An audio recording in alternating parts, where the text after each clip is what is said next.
I'm Dennis Mojado, call sign AD6DM, and this is Hamdom Thoughts Podcast. This is a podcast about amateur radio, electronics, software, and tinkering. I'm joined today by Jim, KH2SR, in Ripon, California. Jim likes to invent things for ham radio and makes them freely available to the public. Some of his notable early creations include a CW transmitter keychain and a slinky-like antenna. Let's talk with this interesting fellow today on episode 38. Stay tuned.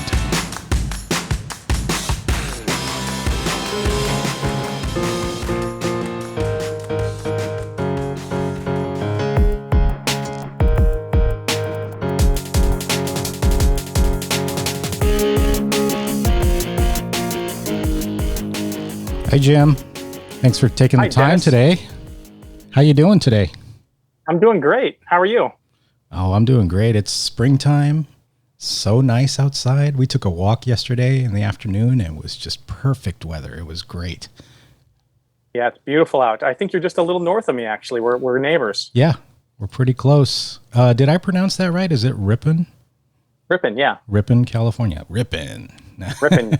It's the town's so small.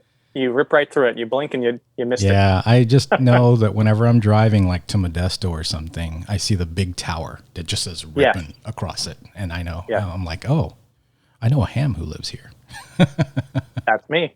Hey, thanks for having me on your show, by the way. I really appreciate it. Yeah, absolutely. You have a lot of interesting things going on in ham radio, and I wanted to talk to you. I have this kind of list of people I wish I could talk to, and you were on that list. So I was glad when I reached out that you were agreeable to having this this conversation right now. Yeah, well, we've chatted a little bit on Twitter, and I knew you were close by, and sounded like a great opportunity.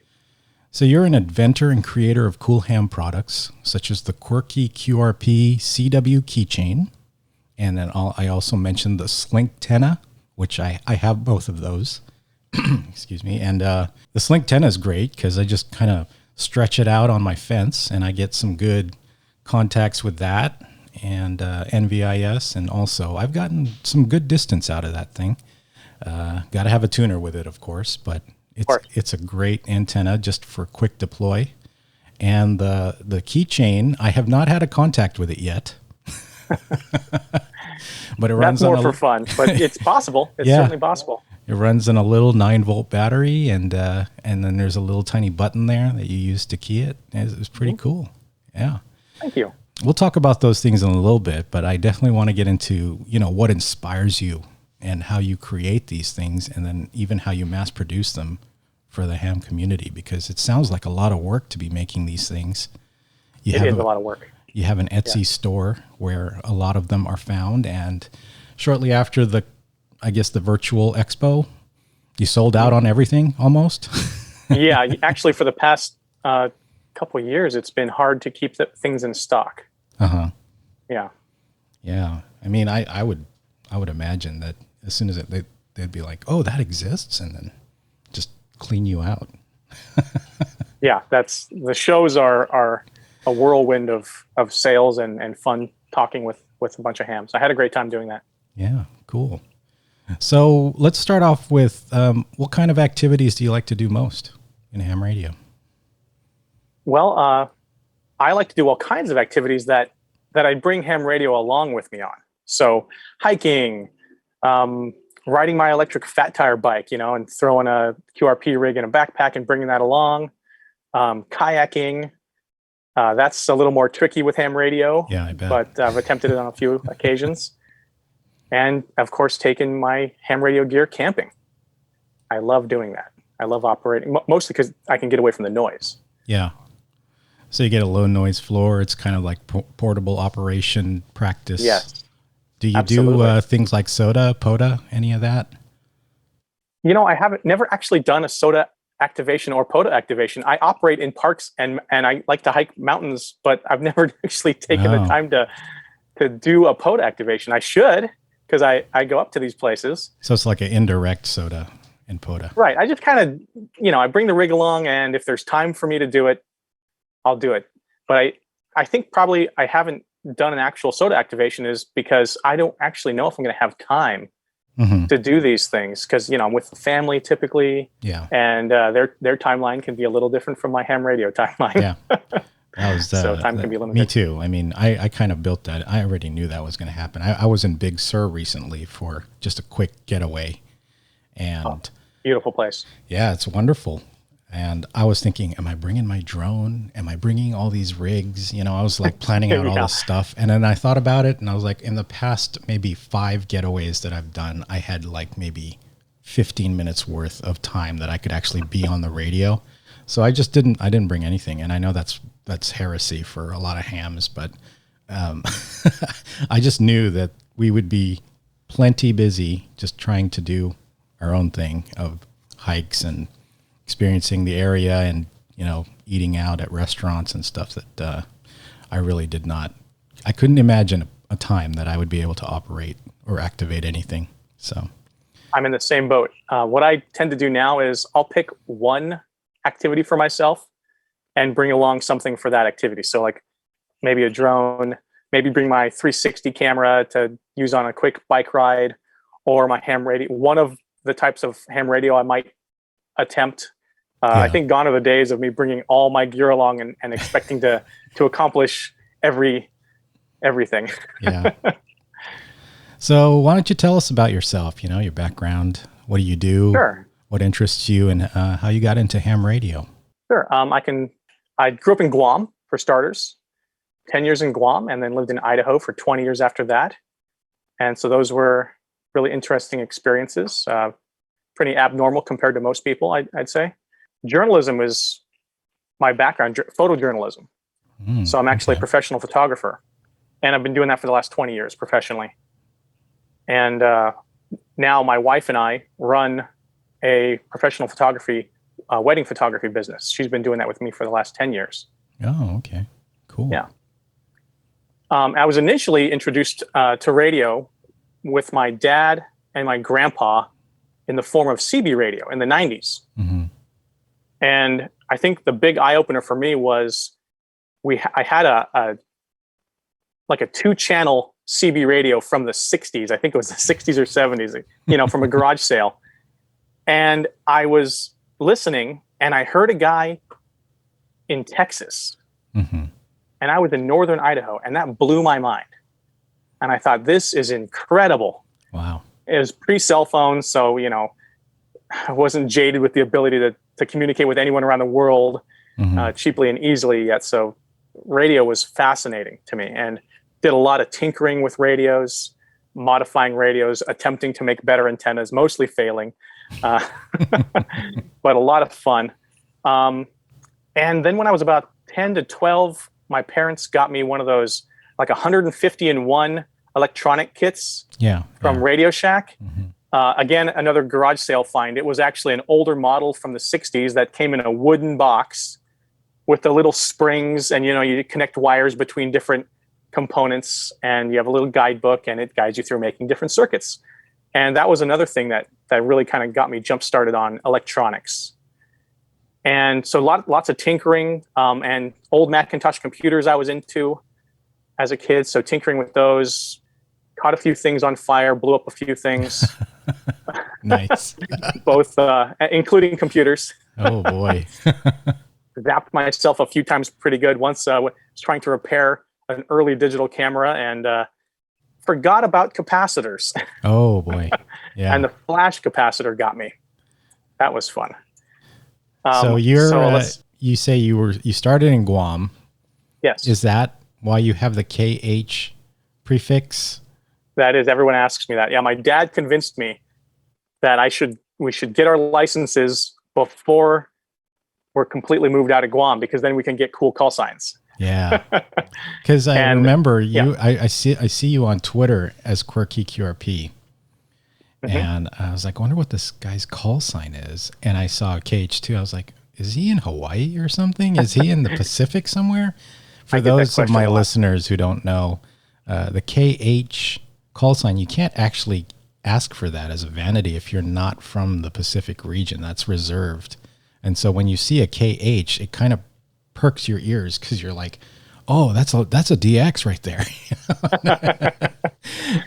And so, yeah, whenever I see KH like on FT8 or somewhere, anywhere, I'm thinking, okay, I'm going to try to get this call because it's probably thousands of miles away. And so I was surprised when I saw your KH2SR call sign. Yeah, there. I've got some flack for keeping that call sign, but it is a legal U.S. call sign. Yeah. And the FCC hasn't forced you to change call signs when moving geographically for a long time. It's a long time ago when they got rid of that. So yeah, my dad convinced me to get the call sign out there, and we kept it. He's Kilo Hotel 2 Sierra. Oh, nice. Kilo. Yep. What year was this that you got your? I got my license back in 97. 1997. So yeah, a little bit of time. Not that long compared to a lot of hams, but still pretty long. Well, young. So I was barely a teenager when I got my license. Yeah, really cool. And sorry to interrupt you, but yeah, no problem. You were saying that you zapped yourself with a capacitor. You've been zapped myself with a capacitor, yeah. Been into various computer deconstructions and electronics taking apart and all that. Yes, and I even once got a hold of an old microwave and decided I was going to build some form of death ray. Oh boy! With the emitter. Oh man! And probably for the best. It went missing that mysteriously while I was at school one day. My parents caught wind of my plans and made short work of it. Really, that's like an actual death ray that you would have made there. It would have been bad. It's a good thing. Yeah, I was loosely supervised by my parents. They kind of had a long leash on me. I could do just about anything, but if it got a little too dangerous, then they would step in for sure. Yeah. For me, I wasn't really supervised, and I was always taking things apart, and my parents would only find out after I couldn't put it back together. And then I took a lot of my brother's toys apart. Yeah. I would get yelled at. They were electronic. Get in trouble when I broke something. But if it went back together, they would be none the wiser, and I would have learned something. So how did you invent your first ham product? Tell me about that process. Yeah, sure. It's actually has nothing to do with Quirky QRP. Quirky QRP is a recent project, and I started back shortly after getting my license in 97. My dad and I went to a ham fest or two and decided, hey, maybe we could make something. So our first idea was to create a roll-up J-pole. Mm-hmm. And we bought a bunch of parts and we made a few prototypes, but we never quite got to the mass producing stage. We made a few functional prototypes. So that was my first attempt at building a product that kind of failed. Mm-hmm. Mostly due to I was a teenager and I wanted to be outdoors and go do Boy Scouts and things of that nature. Yeah. But Quirky QRP is in part me revisiting that dream and wanting to actually make and sell something ham radio related. But also still before Quirky QRP, around the year 2000, I started creating a Palm Pilot software. Mm-hmm. And some of it was ham radio related. One of them was called Scan Guide, and it was a VHF, UHF scanner frequency guide that you could have on your Palm Pilot instead of having to carry around a book. A lot of people carried those PDAs as they called them then, right? Yeah. So I made this program called Scan Guide, and I even made a few repeater directory programs for the Palm Pilot. But I also realized sitting and writing software was not what I wanted to do at the time. Still, just barely out of being a teenager, and I wanted to be outdoors more. Yeah. So those were the early ham radio projects I did, and I did that software I was selling. So, as a teenager, to have that income coming in was like pretty cool and motivating. Yeah. So tell us about some of the other different products that you've made. Yeah. Well, you mentioned keychain QRP, and that came about. A lot of my products come about because of something I want for myself that I don't see out there available. Quirky QRP is kind of an exception to that. I wanted to revisit Morse code, and I just don't like the idea of practicing on an oscillator, just making a tone and not actually doing ham radio. So I thought, wouldn't it be cool if I could make a transmitter that's a real ham radio, but that you could just practice across a room or across town with a friend and kind of alleviate those early jitters of getting on the air and the nervousness of trying to make your first QSO. And that can, a lot of people have trouble with that, with especially Morse code. People have trouble with that on voice as well, but Morse code, it's a new language, right? You're learning a new language. Yeah, yeah. And if anyone's learned another language, you can be nervous trying to converse with someone, especially if the other person is talking fast. And other people doing code can go quite fast sometimes. And I thought, yeah, let's practice across a room. What about something that could transmit across a room? And it actually, you can't hurt it. So you can literally transmit without an antenna on it for across the room QSOs, as I call them, room QSOs. I put a ducky antenna on it. Oh, okay. And that's enough radiating power to get across the room to a cheap shortwave receiver and practice some CW QSOs. The other reason was I was just challenging myself. I was like, how small can I make something? That was kind of a goal. And it was only kind of semi a product idea. I think if I think back on it now, I wasn't actually planning on necessarily selling these things. I just wanted to challenge myself. And if I liked it and if it was successful, then I would make a product out of it and start mass producing. Yeah. Then of course there's the Slink antenna you mentioned. And that came from what we previously discussed, not having enough time to do ham radio. And I'm in that category. So I wanted an antenna that I could quickly deploy, that didn't take up a lot of space, because it's only 10 to 12 feet long when you open it up, and would allow me to get on the air quickly with like a KX2, a KX2 or X5105, anything with something portable with an internal auto tuner. Yeah. And not have to adjust the antenna for different bands, to just quickly have all the bands at your fingertips for a quick activation, let's say. So those are the first two. And then more recently, I came out with the Finger Morse CW straight key, which is, again, a Quirky product. And that's just a finger-mounted button, essentially, to use for Morse code. Obviously not for long QSOs, but the idea was, and we spoke of SOTA, and this kind of has to do with SOTA. I've watched all these cool SOTA activation videos that are really fun, like even Josh, KS6NAZ, did a really cool one with a drone several years ago. And after watching a lot of those videos, I realized these guys are doing hours and hours of hiking. And they're not making any QSOs during that time.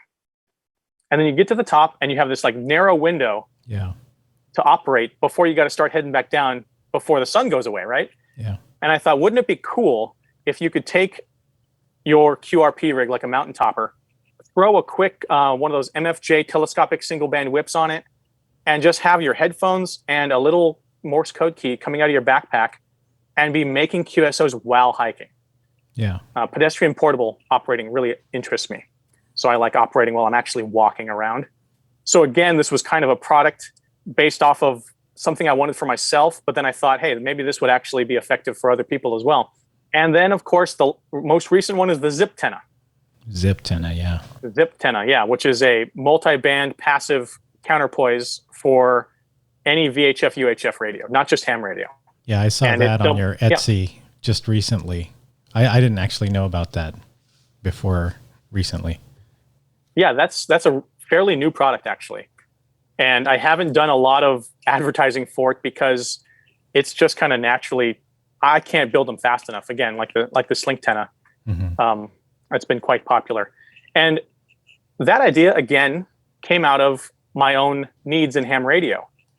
I like using a tiger tail or counterpoise, as they say, hanging off your radio, but they just look ridiculous when you're walking around with 19 inches of wire hanging off your belt from your shirt. People look at you funny. And I've even had people come up and ask me, like, what's that wire hanging out? Like, they thought I was up to something nefarious. Oh.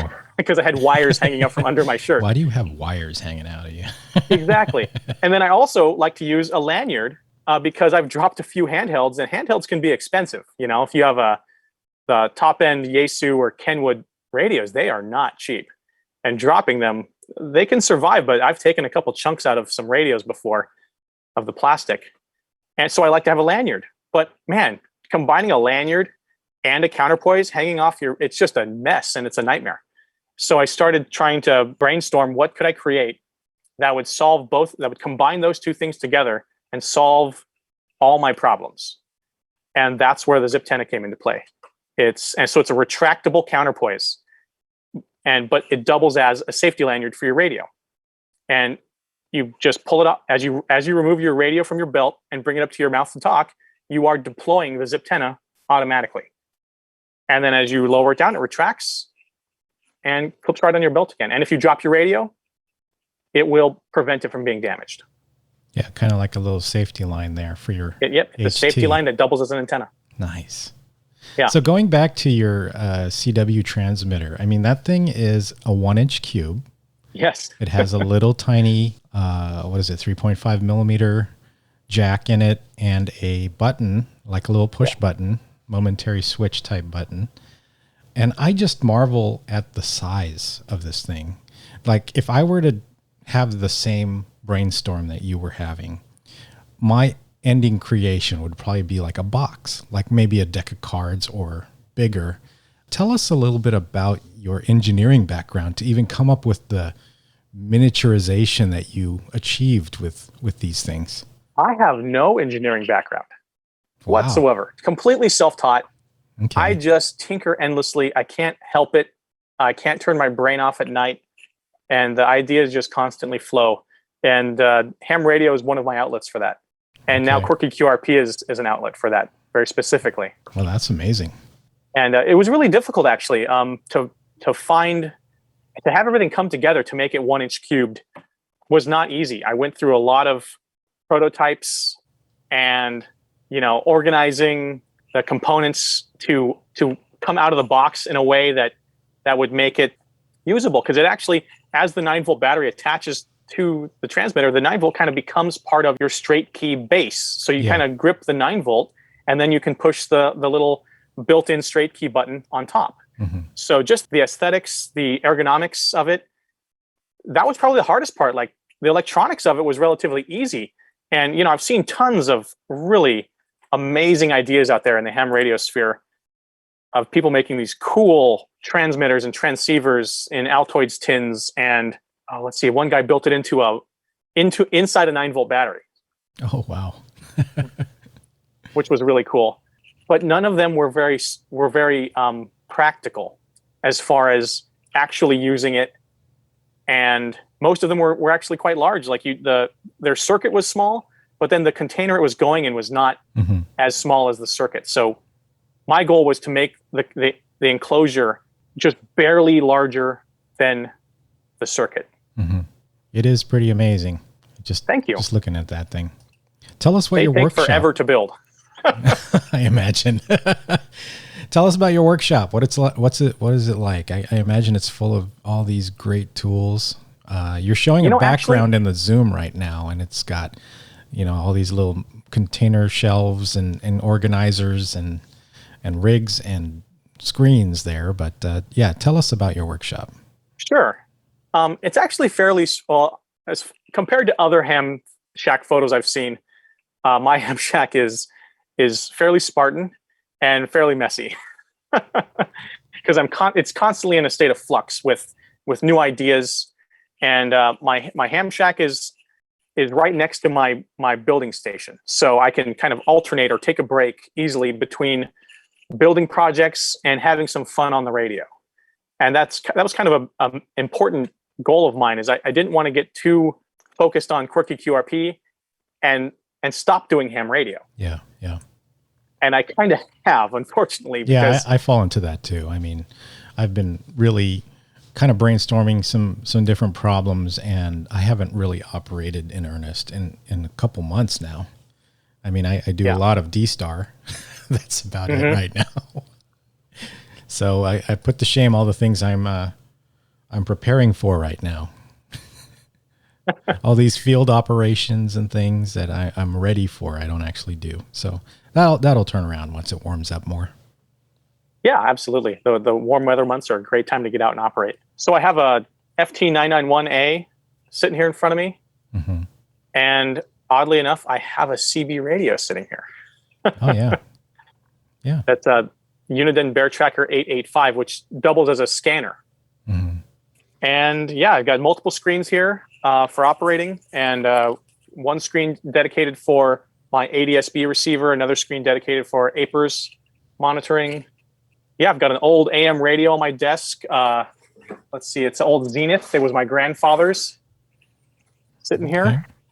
But yeah, it's not a fancy ham shack. It's very much a lived-in ham shack. But in terms of your build station, all of these products you're just producing one by one, just kind of serially producing them, or how does that work? I build them in batches, so okay. Mostly constrained by my room to build. But also, so I'll build, let's say if I'm building a keychain QRP, I'll have enough parts lined up to do 20 of them, let's say 10, 20, depending on the case. And I'll do the same step across each one and then move on to the next step and do that across each one. And I found it really speeds up my process. Yeah. I get kind of into a build zone, right? And I get the flow going. And I found I can build a lot faster that way than completing an entire transmitter one at a time. Yeah. Yeah, I found that to be true after a long time. It took me long enough, but I make batteries sometimes, and when I'm cutting the wire lengths for different things that I'm making, I figure, okay, I'm not really working on one right now or another one right now, but I might as well cut a couple of lengths the same. So I'll just have them ready, and I'm not remeasuring everything the next time around I do this. And then, you know, when it's time to make another battery for someone, or if I need another one for a project, it's like, oh yeah, I already have this thing pre-cut. Just got to solder it on now, and kind of simplifies the process a bit. Absolutely. Yeah. I'm actually hoping to do some battery projects coming up here too. Cool. Going to switch over my backup battery system to my shack to lithium, I think. Yeah. Yeah. Yeah. I was testing out my power outage backup system is what I call it. And that's what I'm trying to work on too. It's got a 280 amp hour lithium iron phosphate battery and a 3000 watt converter or inverter. Nice. Sorry.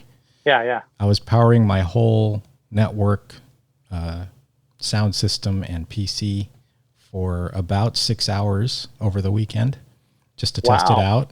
And it used about 40% of the capacity of that system. So it works well. Like a great setup. I just need to package it. Right now it's just parts laid all over the floor, and my wife's really mad because she's like, what is all this stuff all over your floor here? And I'm like, well, I'm testing out. This is my power outage stuff. So, but she's used to that. I'd like to add a solar panel onto my roof just for my backup power system right now. I have solar panels, but they're kind of packed. And then if I need them, I can set them out and power my shack. But I'd like to have something permanent on my roof. Yeah. Permanently keeping my batteries topped off.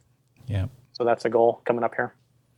So how did you come up with the name Quirky QRP? You know, that's a good question. And I can theorize because it all kind of came together so quickly. When I came up with keychain QRP, it was such a weird idea. And some of my other ideas, the ones that I'm currently selling, are also pretty strange and unorthodox in many cases. And it just, the name came up. I was probably brainstorming. I think I probably had a list of 30 different keywords that I was trying to mix and combine. And Quirky QRP just kind of felt right, and it came together naturally. Yeah. Yeah, it sounds nice. I don't know what the term is. Is it alliteration or I don't know, but it's Quirky QRP. Alliteration, yeah. Yeah, it sounds like it goes together. I think my days working for newspapers and doing headlines probably helped with a lot of my naming schemes. Yeah. Do you want to tell us about some of the projects that you're working on, like upcoming things, or do you want to keep it top secret? So I have some vague ideas right now.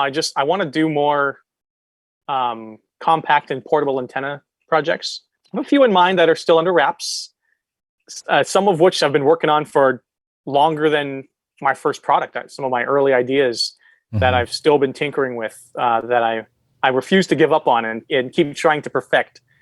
And I made several prototypes of other antenna designs that I'd like to come out with someday, various types of portable antenna systems. But, I've been kept so busy by building these slink antennas and keychain QRPs and now zip antennas that the R&D process has really taken a back burner position.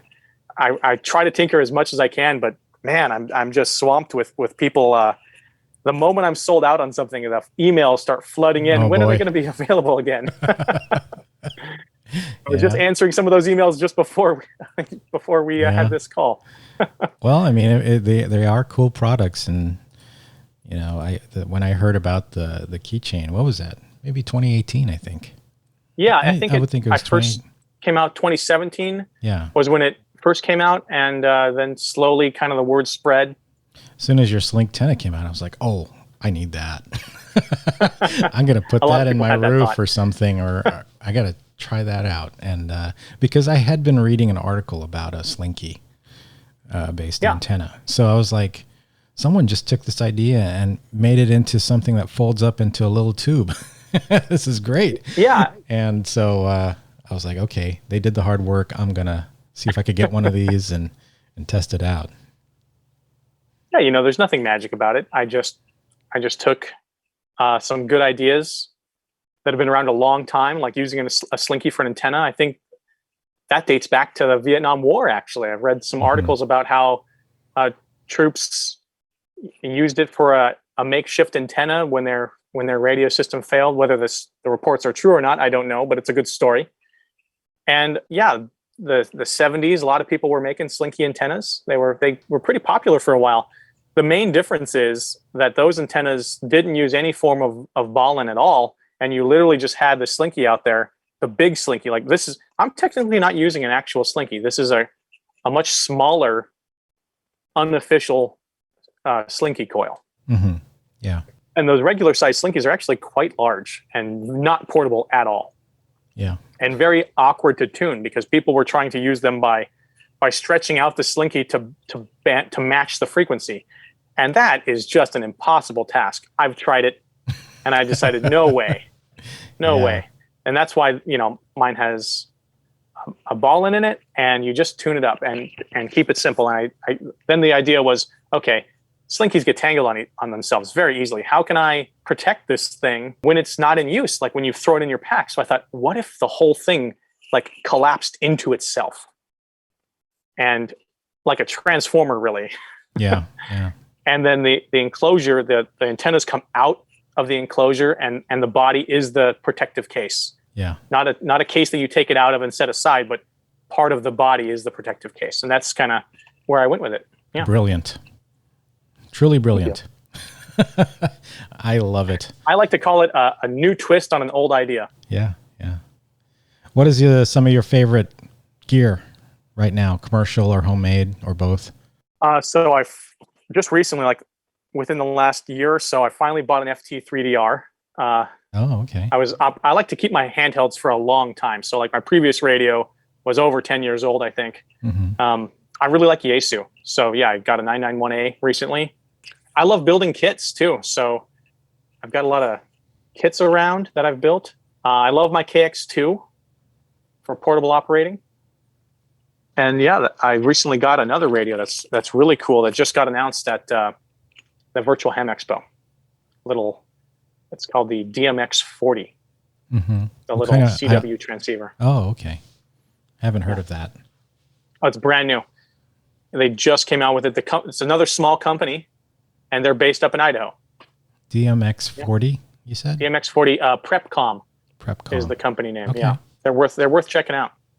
So you say you have a FT991? Is that what you said? Yeah, 991A. Yeah. What kind of antenna do you have at your home QTH? I actually am using and have been using for the past 3 years just my Slink antenna. Oh, okay. So I have one up in my rafters of my garage. I figured, well, first of all, I love using it. And second of all, I love continuing to test it and push it to its limits. So I've gone so far as to like tune it up on 160 meters. Oh, wow. even made a couple contacts. I was blown away. Wow. I just wanted to see if the tuner would tune it up, right?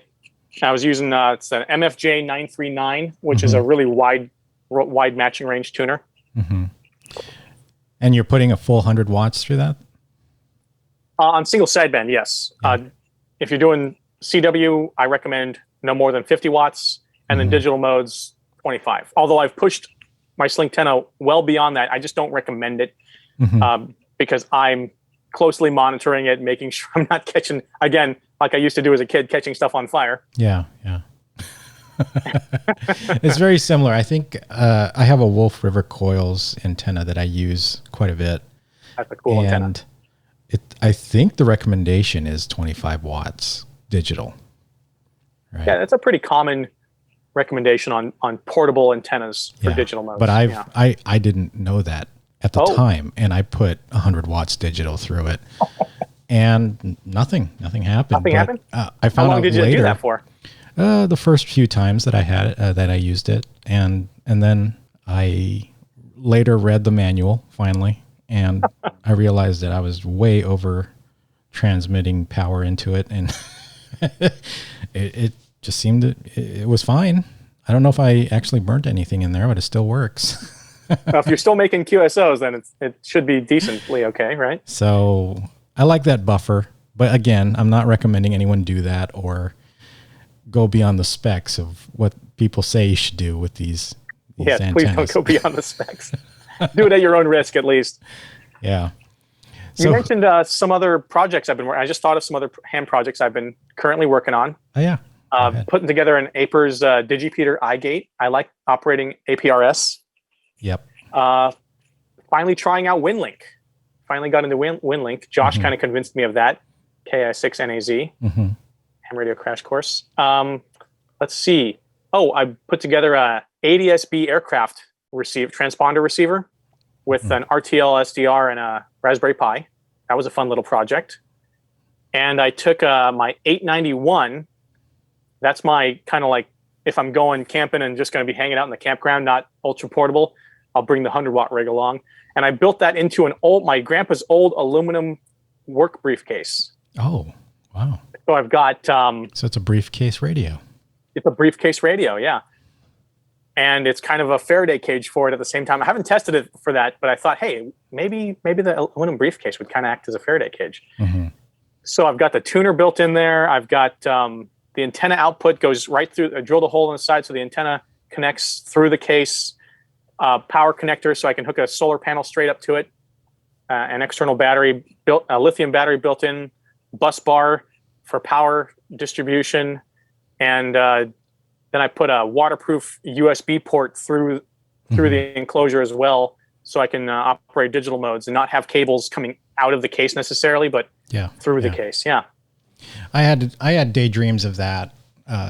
Just a couple months ago, I was thinking, why don't I use a business briefcase as a case for my radio?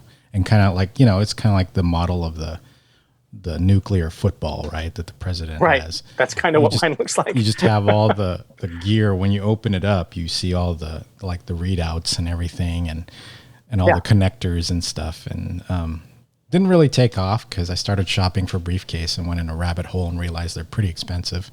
But I used is a good way to go. What's that? A used briefcase. A used one, yeah. Yeah. The new ones can be spendy. And I had this briefcase laying around of my grandpa's, and I couldn't bring myself to get rid of it. It was such a cool, old, really sturdy aluminum briefcase, and I finally found a use for it. So that was a nice completion to that project. Yeah, sounds cool. You should post pictures of that on Twitter. I'd like to see it. I think I did actually.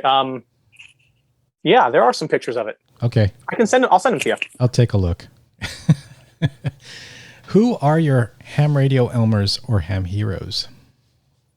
That's another good question. I don't have a lot of ham Elmers. Like, I'm mostly self-taught. But my dad was a big inspiration. I would say he's my ham Elmer and hero. He got me into electronics. And both my mom and dad, motivated me, would let me buy that junk at garage sales to tinker with. And so, yeah, my parents are really my electronics heroes because they really guided me and allowed me to catch things on fire. And as far as like Quirky QRP goes, my mom is really a big inspiration because she ran her own crafting business for like a decade out in Guam, and it was very successful. And she would pay for us to go on vacations to other islands. Mm-hmm. And I was always impressed by that. And I think that's what gave me, watching her do that and going to her craft fairs, which is like a ham fest, right? Gave me the confidence and motivation to create my own small businesses. That is awesome. Yeah. There's also YouTube is like everyone, especially during these times, right? It's like everyone's on YouTube. We're not meeting in person, but I love listening to your podcast. You're one of the only two people that I listen to on podcasts. Oh, really? You and Josh. Wow. I listen to you guys when I'm building my projects. That's cool. And so on YouTube, it's Josh KH2SR with the HRCC and Bob K6UDA. I love watching their videos. They're entertaining. Mm-hmm. And so they're my interwebs, ham Elmers and heroes. And I've been catching up on your podcast too, by the way. I'm really enjoying it. Yeah, thank you. And you'll be listening to yourself pretty soon. That's going to be weird. But yeah, I love Josh's podcast. I know that there's podcasts popping up now, and I find the dynamic that he has with his wife very entertaining. And it really is just a lot of time reading emails from people. But it's really fun, and they're both upbeat. Yeah, they're just hilarious. The tangents they take and the things they talk about is just fascinating to me. And me too. Yeah. Whenever I hop in my car or I'm working in the garage or something, I'll turn on their podcast and just be laughing, you know? Yes. They have such a good time on that. Again, I know it's weird. I'm on my podcast, but I'm recommending a podcast to my listeners. Listen to Josh's podcast. It's great. It's really funny. And they're just a great couple. They really do bring out the fun in kind of attacking ham radio and having kind of a big following and addressing all the different questions that people have or comments that people have in the ham radio space. And it's a very positive message that they put out there. And yes, I don't see anything wrong with promoting other people's pod. We're one big ham community, and it's really great that everyone's kind of lifting each other up. Yeah, and he's been on this podcast too. I don't know if you listened to that one. I did. I listened to that one. I enjoyed that one. I listened to the K6UDA podcast. That was a lot of fun. Yep. He's a hoot. Yeah. The ham radio, was it? The ham radio channel that your mom warned you about. Right. I love his title. That's great. Well, that's pretty much it. Is there anything else you wanted to say or plug or give advice about before we close here? Let's see. There are some other cool small ham radio businesses that I'd love to mention. They don't know I'm doing this, but of course there was PrepCom. That was such an impressive product, DMX40, totally worth checking out. Let's see, what else did I see at the Virtual Ham Expo? There was the iGate Mini, which was really cool. It's a pre-built, easy to set up APRS iGate. Oh, a fun Morse code product that I saw out there was the fingertip tapper. I like the name. It's kind of in tune with my products. Yeah. The fingertip tapper, which is an ultra compact iambic paddle. Let's see. There's the rat tail antenna. People need to check that out. That's another passive counterpoise. Not like mine. It's very different, but it's also a passive counterpoise that's worth checking out. Vent-tenna. I don't know if you've heard about the Vent-tenna. I haven't Not heard mine. of that. No. It's a cool, similar to how the slink-tenna has kind of been taken by craze by the HOA community. I never planned for it to be popular for HOA. I meant for it to be used outdoors, but HOA hams have been flocking to my slink-tenna, and this is kind of in tune with that. The Vent-tenna is a sleeve that goes over any exhaust vents on top of your house, like the black PVC exhaust vents, like above sinks and whatnot. And it's a stealth VHF UHF antenna. Nice. That no one will ever see, and it's really cool. I'm planning on getting one myself. They were, like myself, were sold out recently, and I contacted them, as many have contacted me, asking when's it going to be back in stock. And I think they're back in stock. So it just kind of camouflages as an extension of the vent in your house. It just is a little taller, and anyone walking by would never notice it. Wow! It's just a little taller than normal.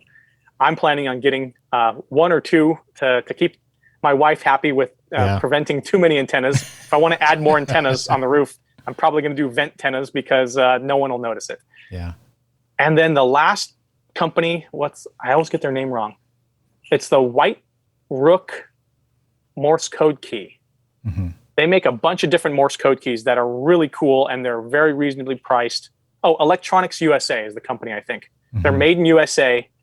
They're ultra compact. They make one called like the Spy Micro that I have myself. They're very cool products. So I like plugging other companies out there that I'm pretty sure most hams have not heard of, because Mm-hmm. they're So little hole in the wall companies. That's like kind of a side question, but if you're thinking of something, are you out and about trying to see if someone else has already done it in a certain way? Yeah. And I don't want to.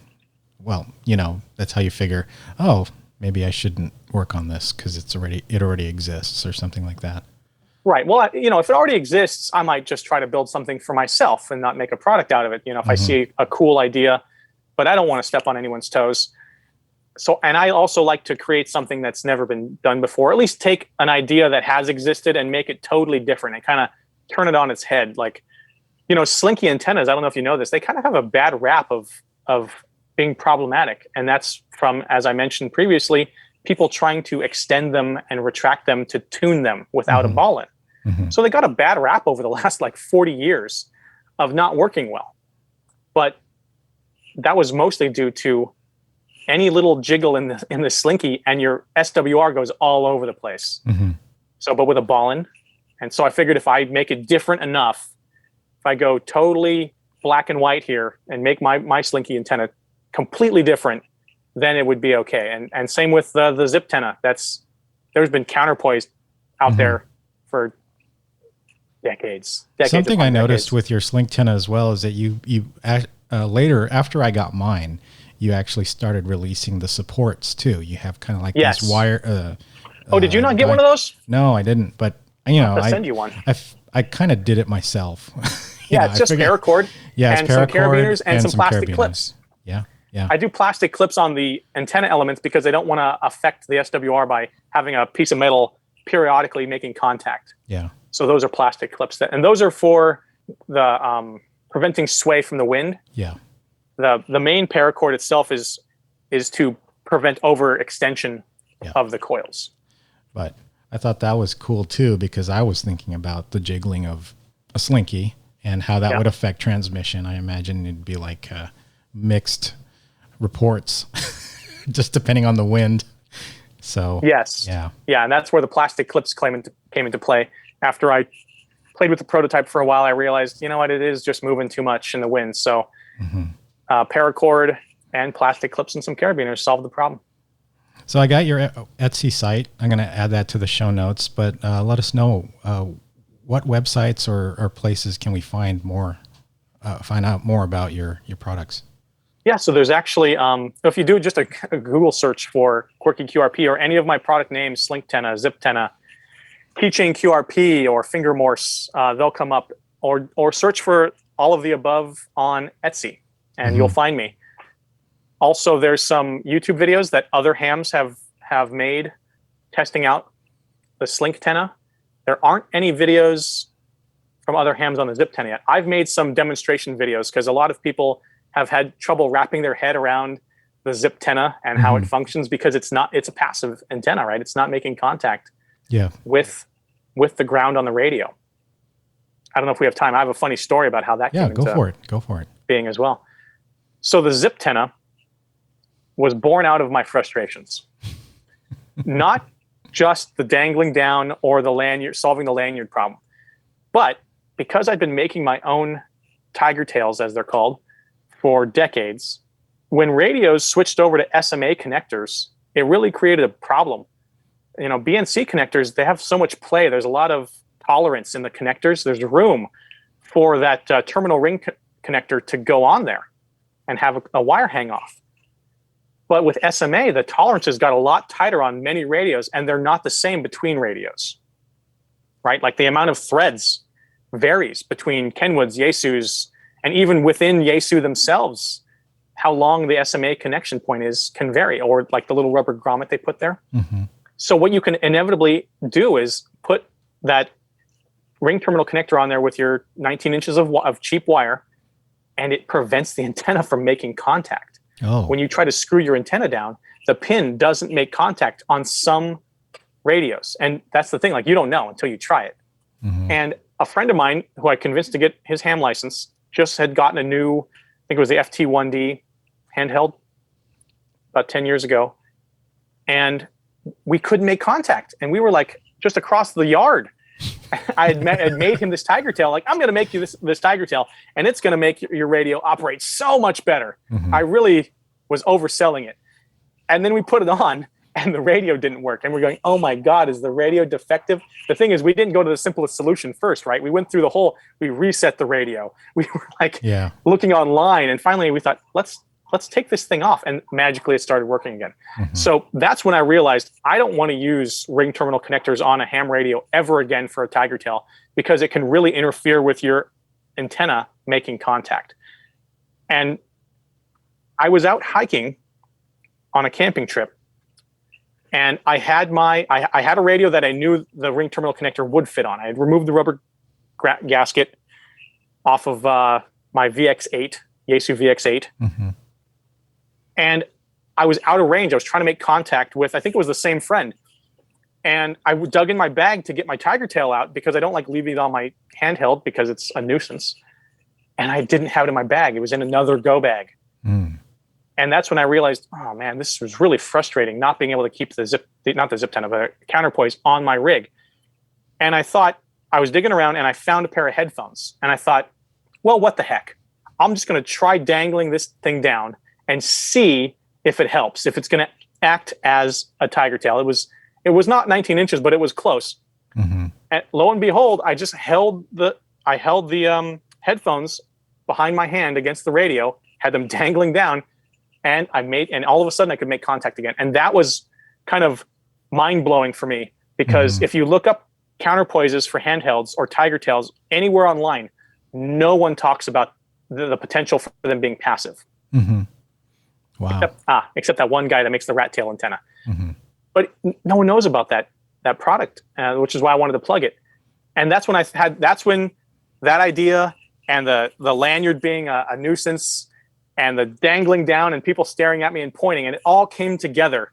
And then I saw this retractable wire online, and the light bulb came on above my head, and I thought, oh my God, that's going to solve all my problems. And it can be passive, just like the headphones, which weren't even the right length.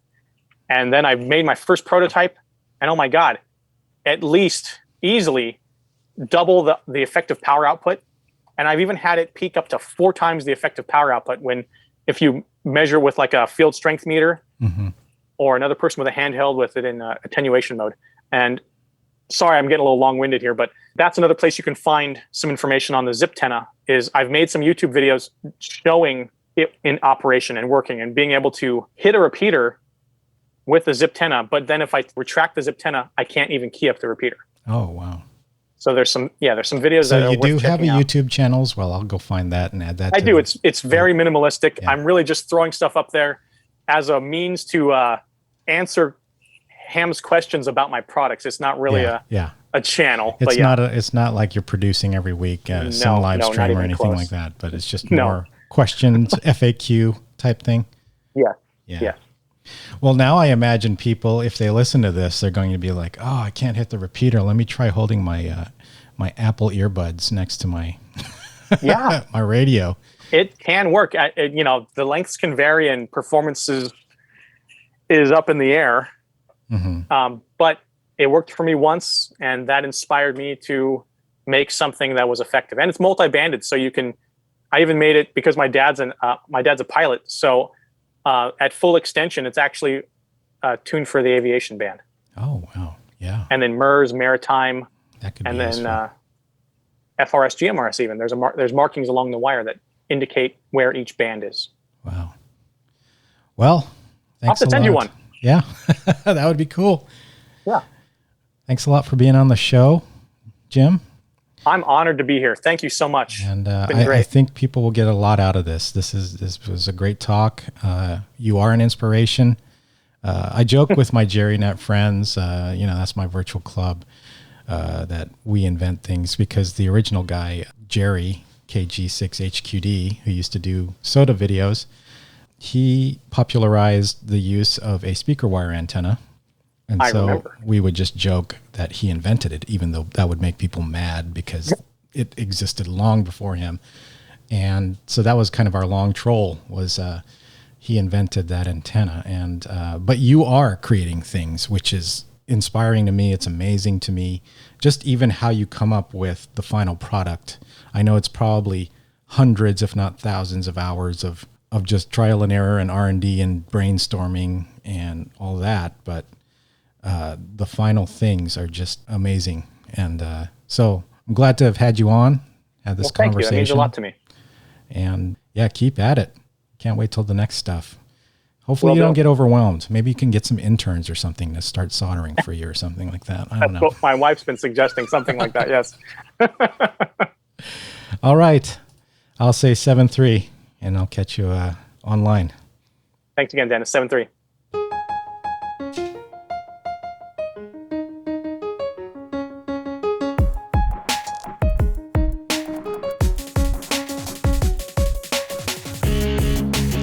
You've been listening to Hamdom Thoughts by 8060M.